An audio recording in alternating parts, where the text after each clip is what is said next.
As that cloud, which at first appearance was no bigger than a man's hand, did gradually overspread the whole face of the heavens, so those opinions, which at first were only the sentiments of the lesser part, might by degrees improve and become the greater, or at least by the favor of princes, or power and learning of their advocates, become the stronger, until at last, like Moses' rod, they devoured the other rods, and monopolizing to themselves the liberty of writing and professing their doctrines, and suppressing all contrary discourses and treatises, their doctrine being proposed by them as Catholic doctrines, and the doctrines of their own and former ages, which was frequently pretended by several heretics, and this proposition not contradicted by considerable persons, which in some ages were few, and those easily biased, or the contradiction being speedily suppressed, which is very possible and hath been usual, it could not probably fall out otherwise, but that their opinions should be transmitted to the successors for the faith of their age.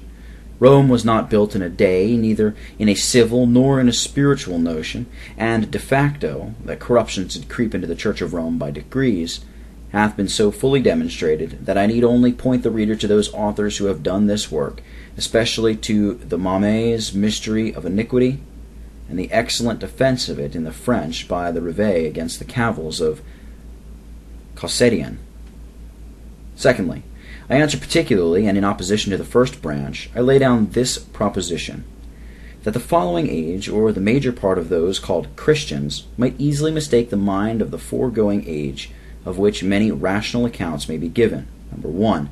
There was no certain way whereby, for example, the particular Christians of the third age might infallibly know the doctrines which were delivered by the whole Church of the second age. Remember, the question is not how probably they might believe, but how infallibly they might know it. For nothing will serve the Romanists' turn short of infallibility. It is true, the Christians of Antioch might know what their fathers delivered to them there, and they of Ephesus what was there delivered. But no Christian could without miracles infallibly know what were the doctrines delivered to the Christians in those innumerable places where the gospel had got footing. Hence then I offer this argument. Either this is sufficient for the infallibility of tradition, that the Christians in several cities and places did understand what their ancestors taught in such places, and would not deceive their posterity in it, or it is not sufficient, but it is necessary that tradition should be compared, and the truth discovered in a general council. If they say the former, then they assert the infallibility not only of the Church or Bishop of Rome, or of a general council, or of the Catholic Church, but of every particular city. And to say truth, either this plea of tradition is salacious and absurd, or every particular church is infallible. For, to use their own words, if the Christians, suppose of Ephesus, could be deceived, then either they did not understand the doctrine of their ancestors there delivered, or they did willingly deceive their posterity. But neither of these were possible.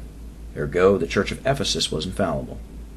If they will eat their own words, as they will do anything sooner than retract their errors and return to the truth, and say the Church of Ephesus might misunderstand their ancestors or deceive their posterity, then so might the Church of Antioch and that of Alexandria, and so the rest. And what then becomes of infallibility? If they say the latter, that is, that there is a necessity of a general council to compare traditions and declare the truth, then they are desired to remember that as yet there had been no general council, and consequently no infallibility. Therefore, in that age, there might be a misunderstanding, yea, many mistakes. What else will they say? Will they say that a Christian might infallibly know the truth by traveling to all places and companies of Christians, and hearing it from their own mouths? This, though it might give satisfaction to such a Christian, yet it could not satisfy others who had no such evidence. Or will they say that Christians knew it by testimonies received from every church, and particular recitals of their traditions? Why, such testimonies are not so much as pretended to have been required or given.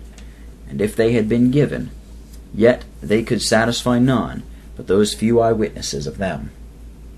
It remains, therefore, that there was no way whereby the Christians of the third age might be assured of the genuine traditions of the second, which was the thing to be proved, the solidity and satisfactoriness of this one answer, if there were no more, appears plain from hence, that the great architects of this device make it essential to such a tradition, that it come from all the apostles.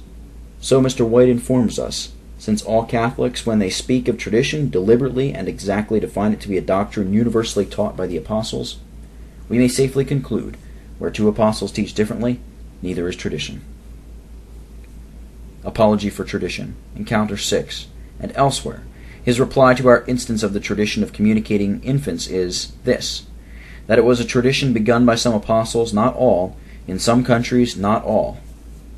Secondly, hence then I argue thus: the following Christians could have no assurance what doctrine was taught by all the apostles without a general council of all the churches, severally taught by the several apostles. But such general council there was none in the third age.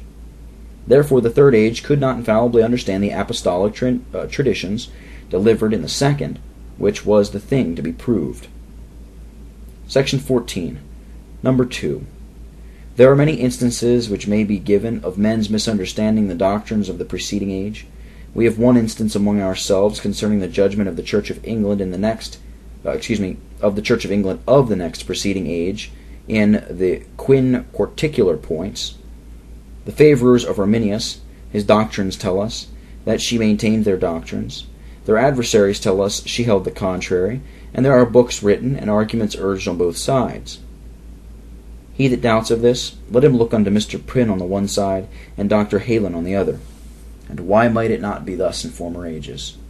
And seeing there are great mistakes daily committed and fresh disputes managed about the opinions of those authors who have left us their mind, as plainly as words can make it, in books, which are always present to our perusal, how can it be sense for a man to say that one may infallibly know their mind by a transient hearing of them? What tedious controversies are there about the judgment of St. Augustine, and others of the Fathers in sundry points of great moment, wherein they have as fully explained themselves as any preacher can do or useth to do.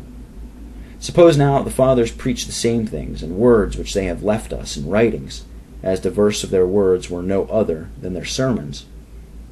Can any man without nonsense say that the diligent reader may be mistaken, and the attentive reader is infallible?